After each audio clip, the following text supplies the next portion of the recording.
Hey guys, this is Heart to Heart Readings, otherwise known as Jackie. Today, I'm going to be talking about my twin flame story, how I met my twin flame, what it was like, and how inspiring this could be for all of you that may feel hopeless, for those that want to meet their twin flame or soulmate. Let's dive in. Before I met my twin flame, his name is Sergio, I was in a really bad place. I was horribly depressed. I was really pessimistic and sick in the head.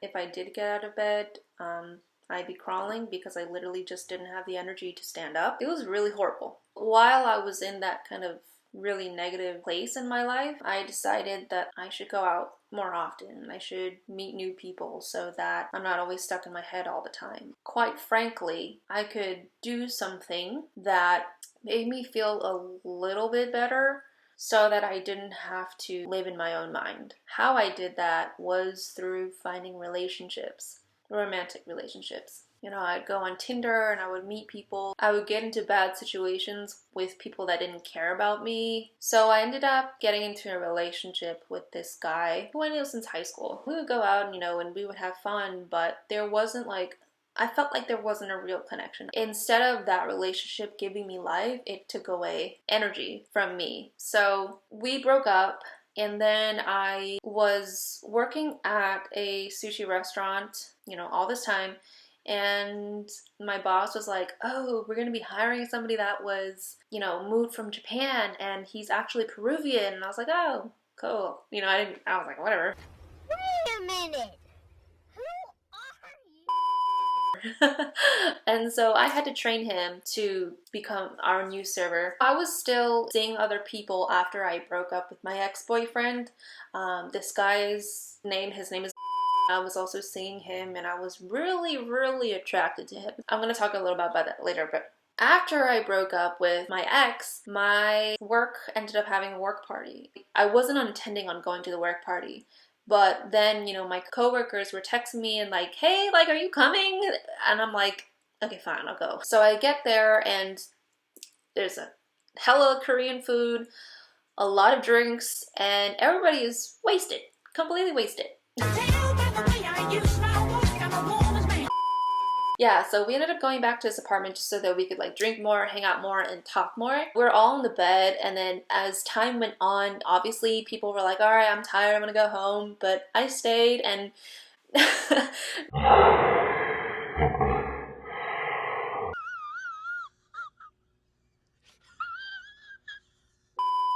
so obviously when we were first talking or whatever it is, we were really casual, and I was still seeing at the time.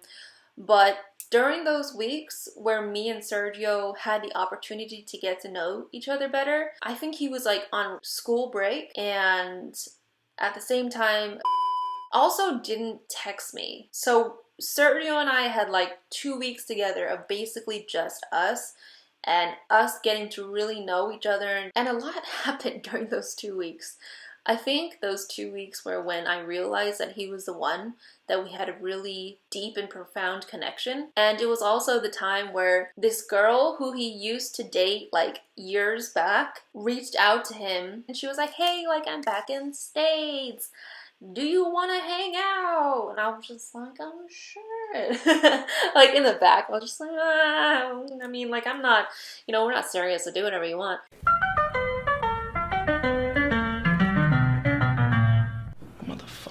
His name is John C.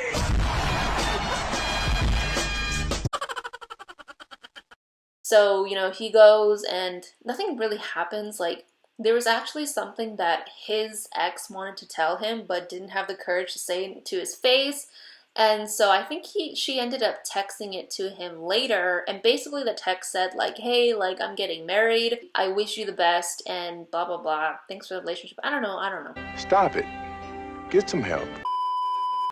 But basically, Sergio was still wanting to marry her at that time. But Sergio's a very unique person, and when he saw that text, he was like, oh, okay.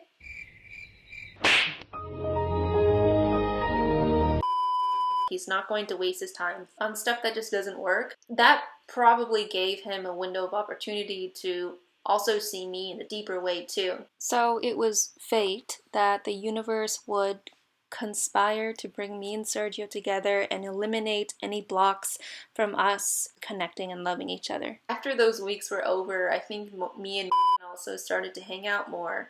And that was also when Sergio was like, hey, like, why are you dressing different? Like, why are you putting on makeup today? Seriously, what the fuck are you doing?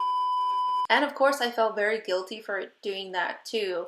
I didn't know why I was doing those things, and I didn't know why me and still had this, what I thought, special connection. Over time, what I realized it to be was my old state of thinking. Because in my old state of thinking, I thought like, oh, you know, I want to be with somebody that's really physically attractive, somebody that like is super fit, somebody that's like really stylish. What's interesting about the and Sergio kind of dynamic is Sergio, as you may know, is my true love, and was just somebody that was very physically attractive to me.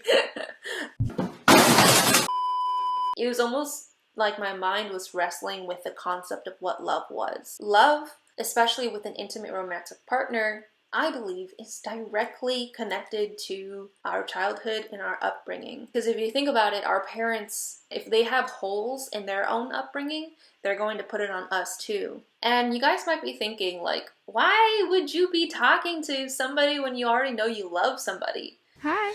Okay.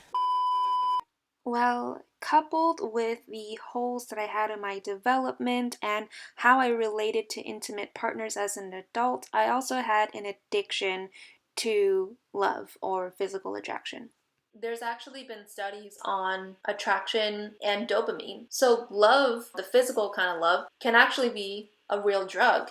And that was what I was hooked on. And that was what was so hard to let go. Hopefully it makes a little bit more logical sense as of why I thought that I should still be talking to.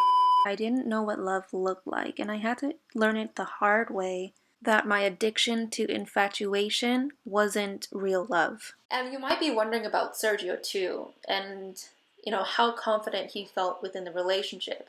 And obviously he did not feel good. Why are you running? Why are you running?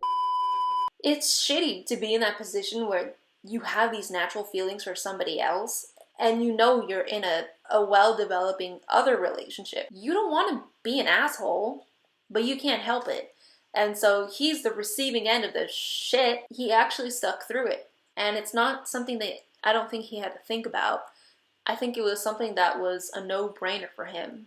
And he told me that when he was little, he watched like this TV show or something like that, and the actor said something like, oh, like in love, you have to suffer. Basically, like you have to go through the hard stuff. You can't just be there for the good stuff, I guess. So he said that had he not watched that show at that time, at that age, he wouldn't be going through with me. Me being in such a vulnerable relationship, or rather it was our connection that made me feel so vulnerable and so open. I felt that I had to share this with him, otherwise I'd be hiding something from him, and I really didn't want that. When I told him, you know, what was going on inside my head, he just held me closer and he said, you know what, like, we're gonna laugh at this years from now. Like, he was basically saying, like, dude, I'm in it with you for the long haul, and there's so many things that could be said from his sentence, but he's basically never giving up on me, and, like, my problems are also his problems. I just really felt like I'm gonna cry, that I had a safe space, and then I could put myself into somebody else's arms without feeling like they would run.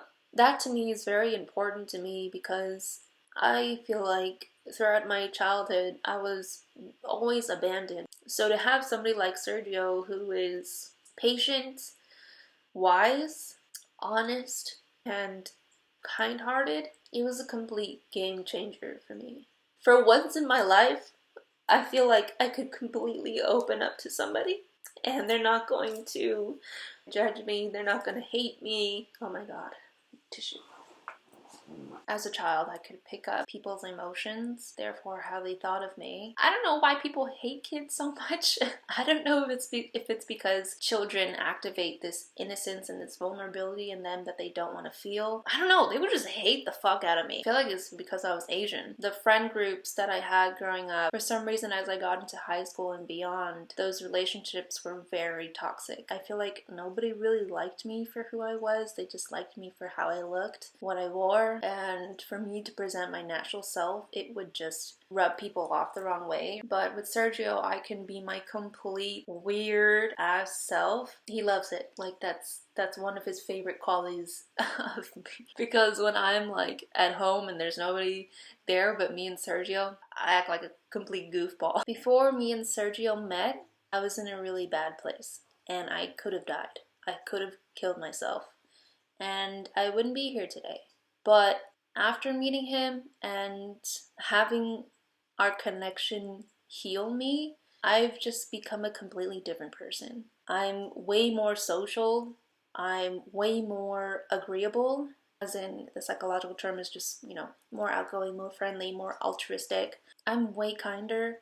Like, I truly want the best in people, and I'll do whatever it takes for me to get people to see that there's light at the end of the tunnel. You don't need to wallow in shame and pity and self-hatred for the rest of your life, because your life trajectory is about to get hella different. You don't know where life is really going to take you. And I think that that's the thing that we humans don't see, because we tend to get so bogged down by the negative stuff and we tend to be so pessimistic, and it's really hard to find somebody that's truly optimistic all the time. Since Sergio came into my life, I feel like there's way more magic to experience and more opportunity. He really, really changed my entire life. I've just become a much happier person. This is a message for anybody that might feel suicidal, anybody that might be going through depression, or anybody that needs to hear this. I'm there for you. Me, my angels, and your angel team. There's so much life that they want you to experience. Giving up would hinder you from seeing your potential, from